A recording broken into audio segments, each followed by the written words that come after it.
Yeah, I've been exploring nature ever since I was a kid. I mean, I've been out in the woods hunting with Dad, playing in the woods, building tree forts and everything else that you could think of as a kid should be doing. I mean, nowadays kids are playing with technology. When I was a kid, I didn't have technology. You know, I couldn't get enough of playing outside. Regardless if it was just riding my bike up and down the street. I grew up in a very rural area. I didn't grow up in no subdivision. I didn't grow up in no city. I was surrounded by nature. I was surrounded by woods. Grew up fishing on the lake, you know. And when I come out squatching, this is all I do right here. I mean, I do a lot of exploring. I get my boots on the ground. I go look and search for wildlife signs and anything that will stand apart. Because like I tell people, if you don't understand wildlife, how are you going to determine the difference between the unknown versus what is known? A lot of people claim, oh, I know the sounds of this. I know the tracks of this. I know what they sound like. Yeah, a lot of people say that. I hear that all the time. But when you're around these people, you see that they're clearly misidentifying what they claim they know.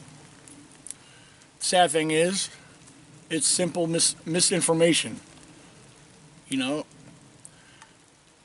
What I tell people that ask me, well, I want to get involved with looking for Bigfoot. I want to get involved with squatching.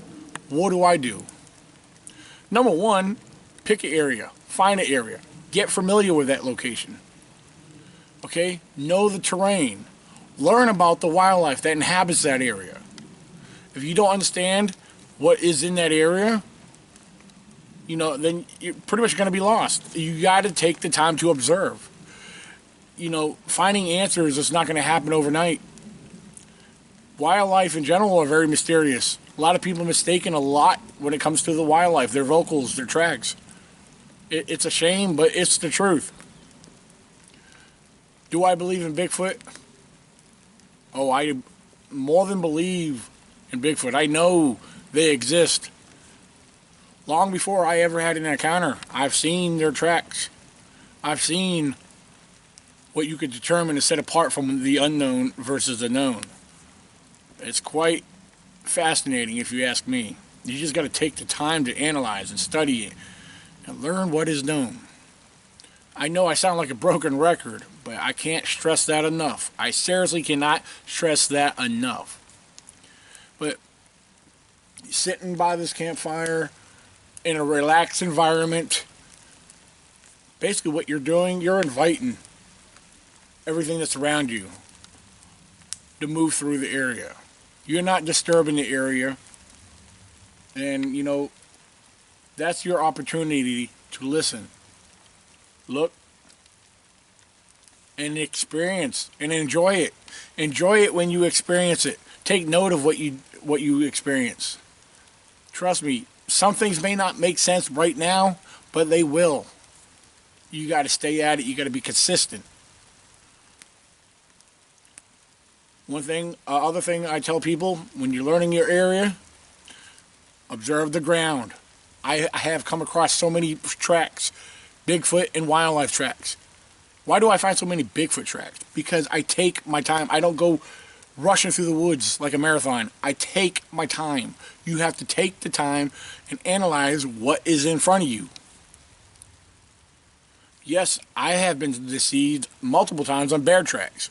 That's another species of wildlife I tell people to focus on and be very cautious, because when you find these tracks, a lot of people misidentify bear tracks as squatch tracks.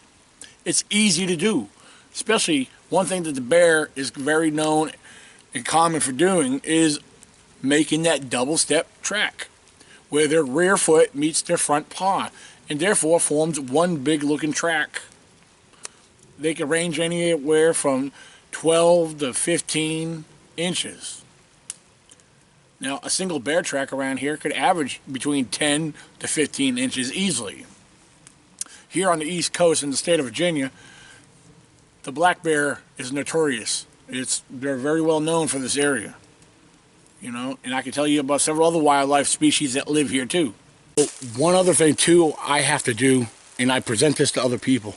when you find something and you're leaning towards this possibly being Bigfoot related or Bigfoot evidence in general, I have to question what I find. Because it's so easy to have Bigfoot on the brain when that's what we're out here looking for in hopes that we find it. Well, ladies and gentlemen, stop. Back up. Relax. Take a deep breath. And I'm telling you, question yourself. Because you will be questioned if you present what you claim as Bigfoot evidence. Regardless if it absolutely is Bigfoot evidence. You're going to be questioned. But you need to question yourself. Because we don't have the information. We don't have the data. We do not have the facts. We have conclusion and we have belief. But in the world of science, that goes nowhere. So, ladies and gentlemen, take your time. Question what you find. Question others when they present it, and go about it. I mean, it is what it is. You can believe it is what you want to believe it is. It's your word against anyone else's. And if you observe something, if you observe Bigfoot out in the wild doing something crazy that people believe he does, well, hey, I seen Bigfoot breaking a tree and twisting it around. Hey, maybe you did, but I can't prove that. And if you didn't document that, that's your word against mine. That's how it goes.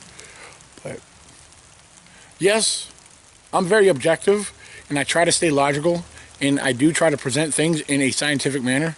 Do I agree with science? Yes, but then again, no. I agree with science to a certain degree, and I believe there's limitations on everything that we look at. A lot of people like Native American history. A lot of people study Native American legends and folklore. Ladies and gentlemen, there needs to be limitations on what you believe in and your source for information. Because I'm going to tell you, Native Americans, they love their folklore and stories. They're anecdotal. I mean, that's all it is. There's no solid concrete evidence. They're just stories that were told, and those stories get passed on. There's no evidence that what they claim is legit. However, there is one. I'll give the Native Americans one thing. Wall drawings, paintings. Native Americans documented every flesh and blood creature, every known species in the forest. There is drawings to almost everything they witnessed. And even the big hairy man, known as Sasquatch.